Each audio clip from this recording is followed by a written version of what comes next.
Visualization can help you find calm. Hi, and welcome to your College Planning Daily Video Tip that's designed to help you get your student to the right college at the right price while preserving your retirement. So, this is the last in our series this week about finding calm in periods of stress. And today we're talking about visualization. So, we've talked a lot about grounding in the moment, things you can do when you're feeling stressed out at that particular time. Now, we're talking about visualization today. And what visualization does is it helps you prepare for those moments so that you're less stressed out even walking into them before you get there.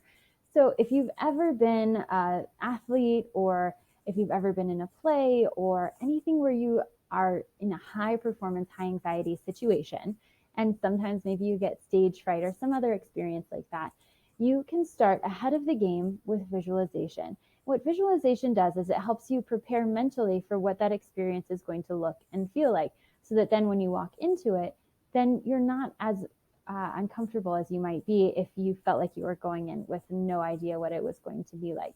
So if you are an athlete, chances are you have already been on the field once, probably in practice, right? So you know what that practice is going to feel like, so you can probably create an imaginary scenario in your head. Same thing if you're on stage. All of your rehearsals happen on that stage. So then when you go into your performance, you know basically where it's going to be. You might not know exactly what the crowd will be like. You might not know what the weather or the lighting will be like. You might not know a lot of other things, but there are a lot of factors you can control.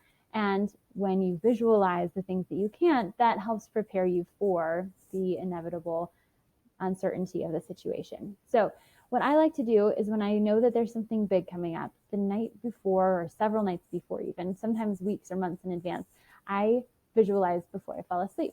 So as I'm lying in bed, my eyes are closed, and I paint a picture for myself. And I don't mean just the presentation itself or just the test or just the event, but everything leading up to it. So waking up that morning, how I'm getting dressed, brushing my teeth, all of the activities that are getting me from point A to point B, then getting there, right? Putting on a costume, putting on makeup, doing any sort of warm up technique that you're doing, maybe eating a snack, whatever it is, even the most banal thing. Walk yourself through that day, that moment, that activity from every single perspective, because that is going to not only help you fall asleep, because often when you're stressed out, it's hard to fall asleep, but it also helps you know that in that moment, you're going to be okay. No matter what ends up happening, you have the power to approach it in a positive way.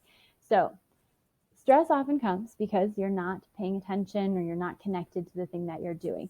When you practice these techniques, you become more grounded, more connected, and that means that as you approach them, you are better prepared to do the best you can.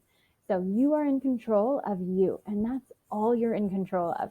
You're not in control of other people, what they think of you. You're not in control of the weather, and you have to let that go, because then you can focus on the things that you can control, and you can do the best you possibly can do on those things.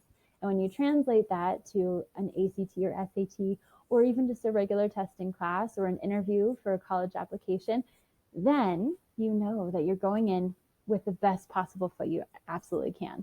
So we want to make sure that no matter what stress you're experiencing, you are able to mitigate it through these techniques or other ones that serve you as well. If you know someone who would benefit from receiving these daily video emails, please pass this on to them so that they can get them too.